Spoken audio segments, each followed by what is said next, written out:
सभी को जय हिंद जय भारत। और मैं आज आपको बताने वाला हूं कि जो नागौर की जो भर्ती थी कई दिनों से जो अटकी हुई थी उसके बारे में पूरी जानकारी देने जा रहा हूं। आर्मी रैली जिला खेल स्टेडियम नागौर में ये भर्ती होने वाली है। ये आप आर्मी की वेबसाइट का मेन जो पृष्ठ है उस पर आप ये इन्फॉर्मेशन देख रहे हैं, तो कंप्लीट जानकारी दूंगा। आप इस वीडियो के साथ बने रहें। और लगभग भर्तियों में जो ये दौड़ का मापदंड है वो भी यही सेम रहता है। जैसे आपको ऑनलाइन जो पंजीकरण है वो आपको 16 मार्च 2019 से 29 अप्रैल 2019 तक है। यानी कि आप तब तक जनरल ड्यूटी, टेक्निकल, क्लर्क, इन सब के लिए आप ट्रेडमैन के लिए अप्लाई कर सकते हो। अब इसमें जो भर्ती जो होने वाली है वो ये आपकी होगी 10 जून से लेके 20 जून तक, यानी कि 10 दिन ये जिला खेल कूद स्टेडियम नागौर में होने वाली भर्ती है।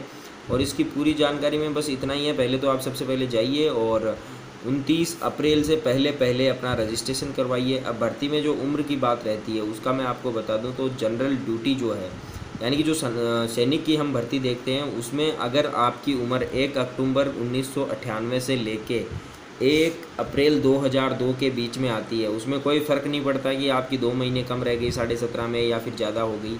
अगर आपकी उम्र 1 अक्टूबर 1998 से लेके 1 अप्रैल 2002 के बीच में आती है तो आप ये भर्ती देख सकते हैं। इसके लिए आपकी जो न्यूनतम जो ऊंचाई है वो 170 सेंटीमीटर होनी चाहिए।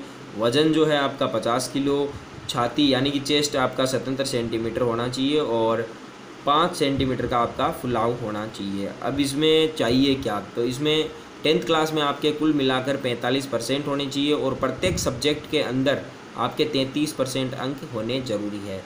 उच्च योग्यता यानी कि 10+2 आपने 12वीं कर रखी है, तो जो ये कुल प्रतिशत जो 45% है ये आपके होने ज़रूरी नहीं है। बस प्रत्येक सब्जेक्ट में आपके 33 नंबर होने चाहिए। अगर आपने 12वीं पास कर रखी है तो 33 नंबर होने ज़रूरी है, लेकिन परसेंटेज जो 45 है वो होना ज़रूरी नहीं है।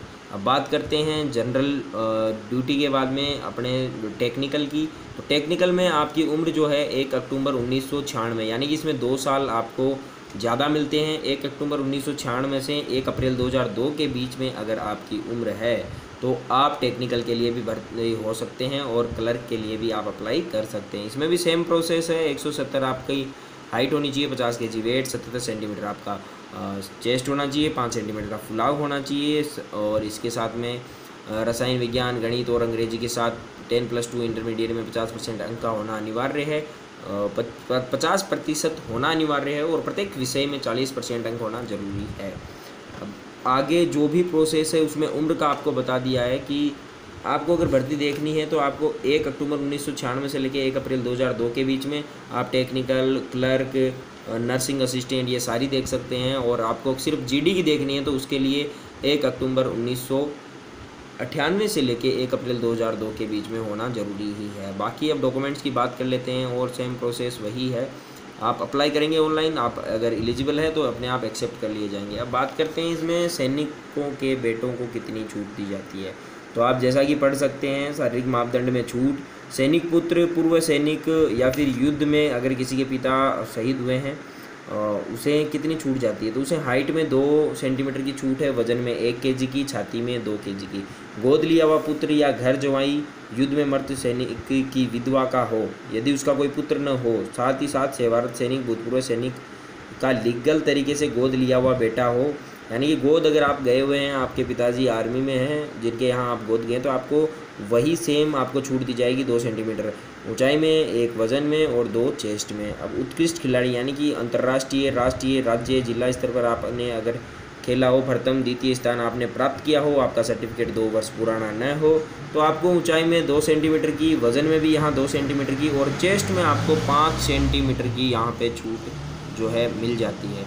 अब बात करते हैं कि शारीरिक मापदंड में कितने अंक मिलेंगे। तो शारीरिक स्वास्थ्य प्रशिक्षण में आपको बता दूं कि 1600 मीटर के लिए वही टाइमिंग रहेगी 5:40, 5:45। ये कहने की बात अलग है, लेकिन 5:40 तक, 5:30 तक अब में अच्छे से टाइम मिल जाता है। उसके बाद बात करें तो अगर हम 5 मिनट से 30 सेकंड के अंदर तक आते हैं तो हमें 60 अंक मिलते हैं, जो कि अक्सर आर्मी में होता नहीं है। 5:30 तक लास्ट में टाइम दिया जाता है। और सेकंड ग्रुप में 5:31 से 5:45 तक, यानी कि 60 और 48 नंबर हमें मिलते हैं। यहाँ पे बीम की बात करें तो 10 बीम लगाने पे 40 अंक है, 9 पे 33, 8 पे 27, 7 पे 21, 6 पे 16 और 9 फीट का गड्ढा बस पास करना जरूरी है। 9 फीट का होता है, नॉर्मल हर कोई पास कर सकता है। जिगजैग बैलेंस वो भी पास करना ही जरूरी है, इसके कोई अंक नहीं मिलते हैं। और चिकित्सा जांच है जिसमें रैली साइट पर सेट मेडिकल स्तर पर जांचा जाएगा। इसमें आपको मैंने एक वीडियो भी लगा रखा है वीरू फौजी डिफेंस एकेडमी चैनल पे, वहाँ पे आप देख सकते हो कि क्या क्या चेक किया जाता है। कंप्लीट आपको डिटेल मैंने वहाँ पे बता रखी है। अब बात करते हैं डॉक्यूमेंट्स की। इसमें जो अंकों की बात कर लें, अगर परीक्षा में कितने अंक मिलते हैं, तो पूर्व सैनिक जो हैं उनको 20, उनके बच्चों को 20 अंक मिलते हैं यहाँ पर, चाहे जनरल ड्यूटी में हो, चाहे वो टेक्निकल में हो, किसी में भी हो, उन्हें 20 अंक ही मिलते हैं। और अंतर्राष्ट्रीय स्तर पर भारत का प्रतिनिधित्व करते हो तो आपको अंतर्राष्ट्रीय स्तर पर 20 नंबर मिलते हैं। राष्ट्रीय स्तर पर आपको 15, राज्य स्तर पर आपको 10, और अगर आपने जिला स्तर पर भी खेला है तो आपको 5 अंक मिलते हैं, जो कि बहुत इंपॉर्टेंट है। एनसीसी ए का आपको 5 अंक मिलेगा, बी का आपको 10 मिलेगा, और सी अगर आपके पास है तो लिखित परीक्षा में आपको जीडी में छूट होगी, और क्लर्क में आपको 15 अंक मिलेंगे। एनसीसी सी सर्टिफिकेट है आपके पास, आरडी परेड आपने भाग लिया हुआ है तो आपकी ना तो जीडी में ना ही क्लर्क में कोई एग्ज़ाम नहीं होगी। और आपको ये बता दें, नोट नीचे लिखा हुआ है, केवल एक छूट का लाभ उठाया जा सकता है। इनमें से आप एक छूट पा सकते हो, चाहे खिलाड़ी की ले लो, चाहे एनसीसी की ले लो, कुछ भी ले लो। और परीक्षा, लिखित परीक्षा को पास करने पर ही बोनस अंक दिए जाएंगे। प्रवेश पत्र आपको अच्छी गुणवत्ता वाले लेज़र प्रिंटर की द्वारा लाना है। आपको उसको आकार को कम नहीं करना है, उतना ही होना चाहिए। प्रमाण पत्र, शिक्षा का प्रमाण पत्र होना चाहिए, सामान्य स्कूल का होना चाहिए। ये तो हम स्कूल पास करते हैं तो वही चीज़ें हैं सारी। मूल निवास प्रमाण पत्र हो गया, वो चाहे राजपूत हो, जाट हो, किसी भी कैटेगरी का हो। जाति प्रमाण पत्र भी उसे ज़रूरी है, मूल निवास भी ज़रूरी है। धर्म प्रमाण पत्र ये एक नया ही है, लेकिन इतने दिन नहीं था, लेकिन उल्लेख नहीं किया गया है। तहसीलदार एसडीएम द्वारा धर्म प्रमाण पत्र, अगर जाति प्रमाण पत्र धर्म, सिख, हिंदू, मुस्लिम, क्रिश्चियन के रूप में उल्लेख नहीं किया गया है। अच्छा, अगर जाति प्रमाण पत्र में उल्लेख नहीं है तो ये भी आपको बनवाना पड़ेगा, शायद नया करेक्शन हुआ है। स्कूल सर्टिफिकेट जो कि आपके हेडमास्टर द्वारा जारी किया जाता है। चरित्र प्रमाण पत्र ये अपन सरपंच से भी बनवा सकते हैं, और 6 महीने पुराना नहीं होना चाहिए। और अविवाहित प्रमाण पत्र जिसे का हमें पता है। उसके अलावा संबंध प्रमाण पत्र, यानी कि ये अपना रिलेशन सर्टिफिकेट, ये भी आपको लेके जाना है अगर आपके पास है तो। एनसीसी प्रमाण पत्र, खेलकूद, ये वही चीज़ें हैं जो हमें हर भर्ती में लेके जानी पड़ती है। और शपथ पत्र वगैरह, आधार कार्ड वगैरह, यही चीज़ें हैं। आधार कार्ड आप सभी को पता हो तो बहुत ज़रूरी हो गया है, ये ले जाना ज़रूरी ही है।